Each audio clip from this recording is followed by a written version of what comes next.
Who was injured? If there's anybody additional to like. Oh, no, we came out clean. We had a great week of preparation. No injuries. Wingo's out. Zai is out. Those are the two, right? Those are the two that continue to be out. Second question? Well, it's actually for her. She's always wanted me to ask the coach what they would name a hurricane. So that's going to be my question. What I would name a hurricane? That would be her question for you guys.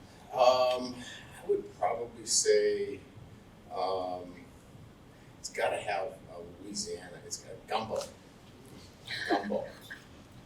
How's that? That's pretty good.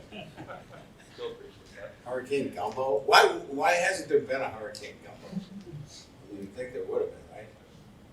Okay. I'll go back into the normal, the order that we normally follow. Somebody just talked a bit about the corners. With their emphasis on play action and ability to take the deep shots, are the safeties really going to be the ones that are going to have to be on their A game this week? Yeah, certainly they'll be part of it. Clearly it's driven by coverage, and formation. Determines who and what player has a particular run fit that can be influenced, and then obviously the ball, is part of that, right? Getting the ball into that area where that safety has a particular run fit. The corners should, obviously not be part of it, but if a safety's not in a particular area, that's where you've seen some of these home run shots where guys are running free because corners are chasing them. So, clearly we understand, the play action shots and the effectiveness of the running game and how that sets it up. So we have to be, in a position to stay on top of the routes and minimize those opportunities.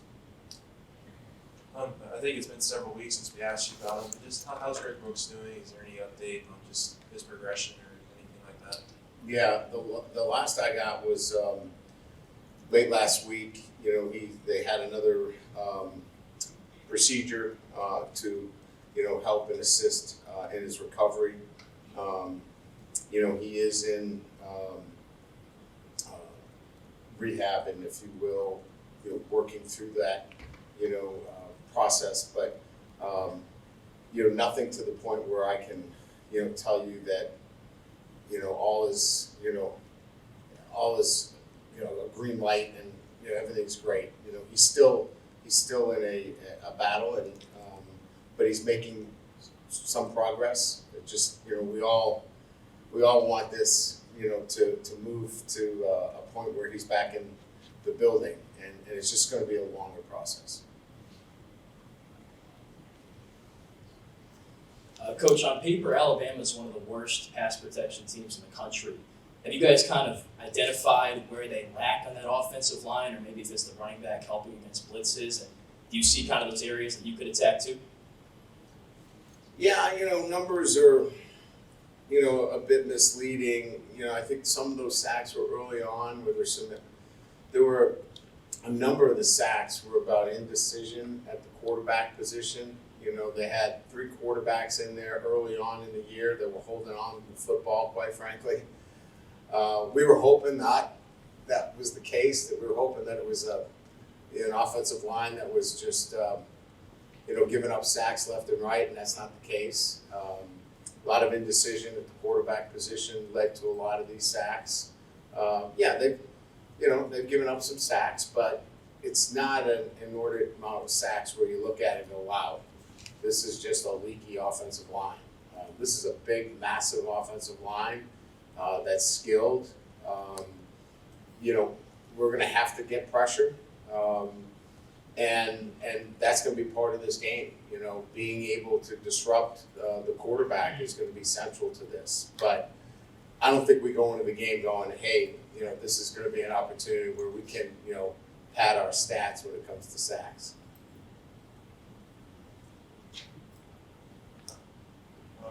I'm not sure if we've asked you about it really all season, but it seems like Garrett Dellinger's has had a really solid season for you guys at that left guard spot. Just what have you seen in terms of his improvement? How is that, I guess, I don't know, it's an indictment of just how good he's been that nobody's really asked you about this year? Yeah, I appreciate that, and I think your assessment is spot on.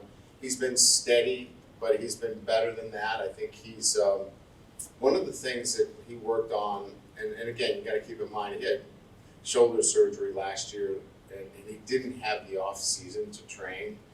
He was able to train this off season, and that made a huge difference, quite frankly. He's stronger, and he's on his feet. He was on the ground a little bit last year.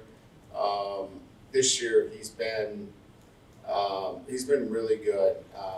And one thing that helps is the combinations with him and Campbell have been as rock solid as any that we've had. They get great movement, and really have, been on that left side, a big reason for our success in the running game. So yeah, he's been I would say better than steady. He's been really, really good. Some of the players have told us that you've been more involved with the defense, the last half of the season, I guess. What have you seen as far as that progress goes? And just kind of an overall temperature of your team. We know what you're going in there with. What do you think their prospects are? Well, we're better defensively than we were when we played Mississippi. I think we've made steady progress. I think we're still work in progress, but we're getting better. I think our practice today, and I told them on the defensive side of the ball, was night and day compared to where it was against Missouri on a Thursday. So that's preparation, right? We have to perform. We got to tackle. We got to play the ball in the air. We've got to have 11 guys executed together. But we're definitely making the kind of progress that I wanted to see with my own eyes, and we're seeing it. Is it just that attention to their job that you talked about 3 weeks ago? I would say that has a lot to do with it. I think understanding how to play unit football, guys not doing their own thing, understanding where they fit from 4 guys in a pass rush to being on a string with the corners and the safeties to linebackers in their fits. It's just a coordination of all players playing together and doing their own job. Hey, Coach, with the whole Michigan situation, just with sign stealing in general, does that actually matter at all? Like, what does, I guess just what I'm asking is, like, if the other team knew what your signs were, then how much would that actually affect things in a game, for example?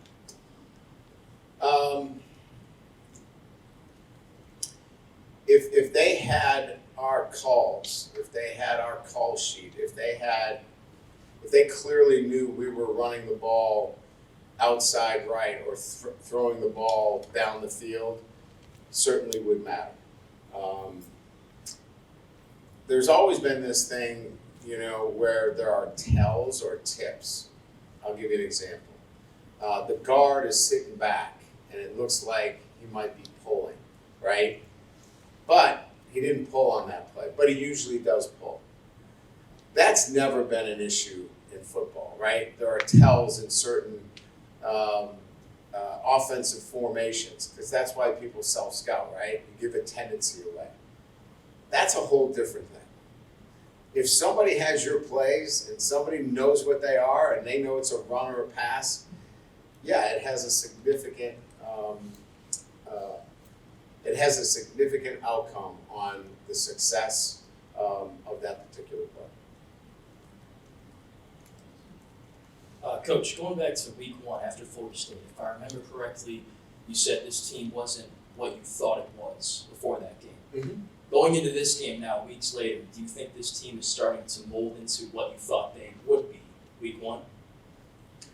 So my comments were much more about my sense of where we were, in terms of our maturity, and how we needed to develop a maturity as a football team. And I don't mean, making good choices or staying up late or, not doing the little things the right way. Maturity as a football team means handling the moments. And I think our football team is much more mature in handling the moments. I thought we were a little bit further along, that we could handle a lead at halftime and not come out in the second half and think that the game was over. We learned a tough lesson. I learned a tough lesson. I learned as a head coach that I needed to do a better job in terms of recognizing that. So I think I'm better for it. I think our team's better for it. I think we're in a better position than we were at that time against Florida State. Coach has time for two more. With pressure being an important part of this game, like you said, what do you want to see maybe out of your defensive linemen, turning particularly hurries into sacks? Like a guy like Saban Jones has 6 hurries but 1 sack. What kind of things need to happen to fully get home the quarterback? To me, it's compressing the pocket and knockdowns are just as important as sacks. Look, everybody loves the sack coming off the edge and, it makes for a great ESPN highlight. But when that pocket is compressed and you can't step up and you have to throw the ball in a manner that you're not comfortable with because everybody's in their pass rush lanes and everybody is in a unit pass rush, or that you're knocking down passes because you're timing up the throw,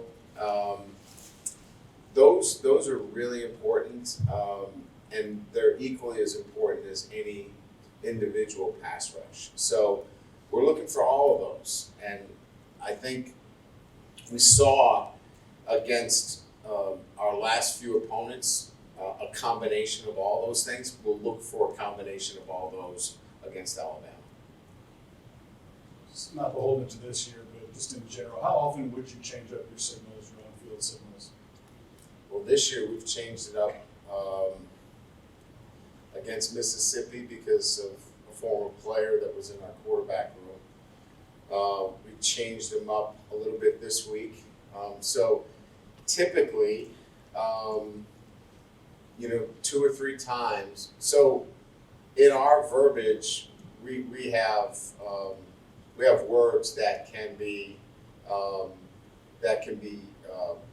used 2 or 3 different ways, and we'll just go to the alternate way of using that word. And that allows us to not have to throw out the entire nomenclature, if you will. And I'll give you an example. If we use,